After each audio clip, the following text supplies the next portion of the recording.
Hello and welcome back to Scale War Machines and another video. This time it relates to something I mentioned in one of my previous update videos, and that's the launch of a new car channel that I'm going to be working on in the coming months. Related to that and how it interconnects to this channel is that I've received something very exciting from Ukraine. Inside here are the parts that I need to make a model of one of my old BMWs. If you didn't watch that video, I own two old 1990s E36 3 Series BMWs. One of them has been my daily driver for years and is undergoing restoration. And one of them is a new acquisition, 3 Series E36 Touring or estate car or wagon. Don't ask me why I like these rather old 1990s BMWs. If you want to find out more all about them, keep an eye out for the new channel and I'll let you know all about it. I thought it would be a good idea to interlink that channel with this one by making a model of one of my BMWs. And in here, thanks to the kind generosity of Misha from Ukrainian Scale Car Productions, inside this box there should be the parts required to convert a recent acquisition of mine, the Hasegawa Bmw E36, which looks a very attractive kit indeed. But in this little cardboard box there should be all the parts needed to transform this donor kit into an estate version, and hopefully all the additional little bits, because it's a small scale resin manufacturer who sent me this, all the little bits will be as required to make an accurate representation of my black BMW. So what I propose is to do an unboxing, and I'll talk to you about what's inside as I unbox, and I'll combine that with a review.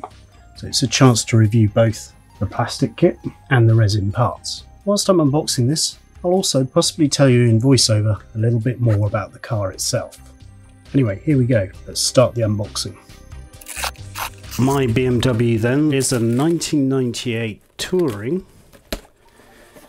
It's a 328 manual, very different from the donor kit. There we go. Alright, so as you can see, this is the Touring kit. It contains the body and interior parts. The wheels aren't included. It's a 1/24 scale resin transkit to make the saloon into the Touring. I can see some other things as well. More on that later. And then it looks like we've also got the BMW E36 right-hand drive. My car is of course right-hand drive. Interior and seats detail upset. Because I think they've sent parts inside this box, don't be confused. They've probably done that for mailing, because for example we've obviously also got some wheels. These are style 32 wheels. My car currently, the one I'm going to model at least, is on style 41 wheels. I've also got style 27 wheels on my coupe, but the intention is to put the style 32 wheels on the Touring. So that's good, those are included. Those are a separate reference, and also things like the steering wheel are actually a separate reference. We've also got some bumper components to match the bumper on my particular car, which is called the SE bumper. If you're not an expert on BMWs of this era, you can see it's got the roof bars, which is a nice touch because my one has the roof bars. Okay, there's some tyres, which are fine, and then we've got the resin casting of the body, which looks fantastic. Very, very nice. Interesting to see this one doesn't have the facelift winterizing kit, which my one does, which are the little projectors for the headlight washers that sit on this nose piece here. But those are going to be fairly easy to make. There's subtle differences in the different year models, facelift and pre-facelift. This one looks to me like the facelift, though I could be wrong. Oh, that's very exciting to see that. All the little details I've got on the real thing, and I'm in the process of restoring with a friend. It's lovely to see them there. That looks like the rear lights, rear window. We'll take a look at those in more detail. Very exciting. In here then we've got a full right-hand drive conversion. We've got some sports seats. Now that's actually different from my one. My one does not have sports seats, but that's one of the little subtle differences I need to look into. Interestingly, it's got the M Sport steering wheel, which is exactly what my one has, my Touring at least. Oh, that's a nice touch. You get the different speedos and tacks. Oh, that's excellent. We'll look at the Hasegawa kit Then we'll come back to this in more detail and I'll explain how they integrate into the Hasegawa kit. Right then, let's have a look at what's in the donor kit. This is the Hasegawa limited edition 1/24th scale BMW 320i, the 3 Series E36, and it comes with trunk spoiler. You can quickly do a search on this and see that it's a reincarnation of an older reference that's obviously been re-released. What I propose to do then is to take a look at it and compare and contrast the components with the resin transkit. Alright then, I don't think I've ever made a Hasegawa kit, maybe when I was really young, 1/72nd scale stuff. Alright, so you can see all the components there, number of sprues, etc. Obviously comes with some sort of carpet, and that goes into the lower tub area. As I mentioned before, I'll be paying close attention to the seats and interior and how that matches my version. As you can see, it comes with an automatic gear shifter, so that will need to be changed. But we've got how many? 8 stages here. By the 8th stage you're at the wheels, and the wheels are a special addition to this reference. Knowing the car quite well, all the front sub-assembly is obviously simplified. The differential looks accurate, and it's got the rear swing arms that are characteristic of this car. It looks fairly quick to build, so by stage 10 you're already putting in all the glassware and everything. The windscreen wipers will need to be changed, of course, and then it all comes together at stage 12. Then you get some markings and so on. Let's take a look at the sprues.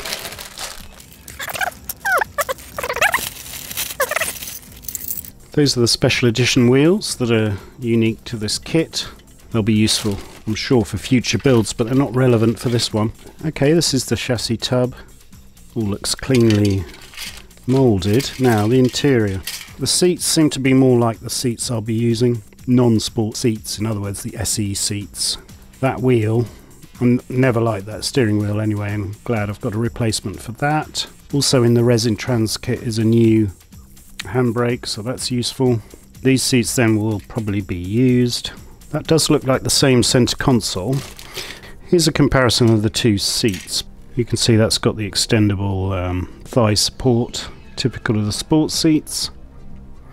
Unfortunately, I would love to get sport seats for my touring eventually. In fact, I'd love to get them for the coupe as well. But for now, if we're going to model the car exactly as it is, it needs to have those seats.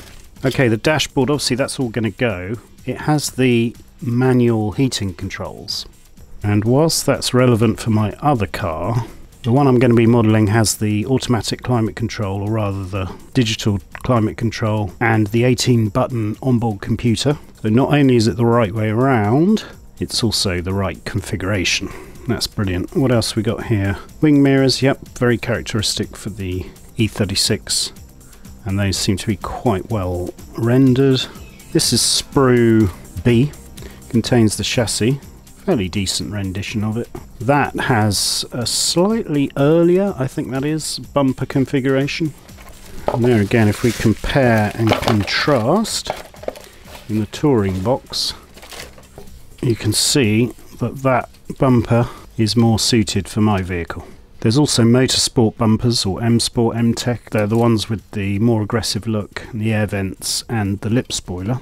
But my car doesn't have that. May put it on one of my cars, not sure at the moment. But this matches what I've got at the moment, as does the rear bumper. Again, it's got the SE configuration. What else? Drivetrain. Well, I'm never that bothered about the drivetrain because you never see it really. You can see there's a fairly good effort to represent the front lower arms and sub-assembly and the rear swing arms. A different type of exhaust and upgraded parts. Okay. So part C and part K are similar but better. Yeah, we've got a twin exhaust, no catalytic converters.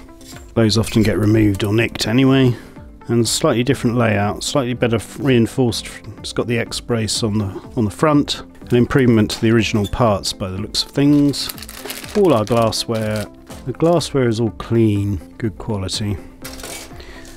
Fortunately, I have to change most of that. This is the spoiler. Looks like a resin part to me. Decals. That appears to be the window masks. These look like the carpet representations. more like a plaster material or a band-aid material. Seats at the back, more or less the same, I'd say. Now, the door cards, this is an interesting one. On my car, it's got the single speaker setups, and I believe they were just cutouts, and that's the position of the original one, and that's the second speaker. I may convert that, I may not. Need to decide. If you look at the tub on the Hasegawa, they're just basically an illusion to what a door card looks like. These are way more detailed and seem to slip in. Looks like they'll fit right in. So glad I got the accurate steering wheel, that matches it exactly. And of course we've got the manual component, which is important. Oh, I shouldn't forget as well, this has the armrest, which my one does. So that's great. Let me tidy everything up, we'll summarise, and then I can't wait to get started on the build. I've got the two things going on, working on the car and on the model simultaneously. Alright then, what's my verdict on this compared to the real thing? I really like the quality of the body shell. Yeah, there's a little bit of cleanup and cutting as you'd expect from a resin part. There's a tiny bit of a defect there, easy enough to fill. The challenges for me are the little side sill covers. They're twisted in this kit, whereas my one has the standard ones. But if you just compare the front to the real thing, I mean the dimensions, the slight bend, possibly my fault, maybe a defect, but I think I can put a strengthening piece of maybe metal or something in there. But no, it's really good. Here, I'll do some comparison shots with the real thing.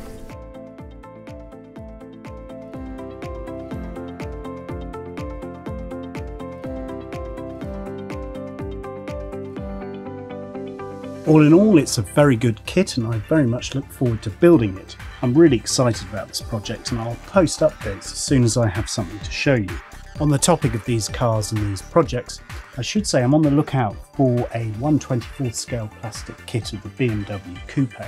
I'd be interested in buying it, so could you let me know? Because of all the terrible situation in Ukraine, I've posted a link down in the description, so it's a nice way of showing support to that country and everything they're going through. You can of course support a Ukrainian business like this one by buying some of their products, and I recommend you check out their website. Other than that, I look forward to seeing you next time, and thanks ever so much for watching. Bye.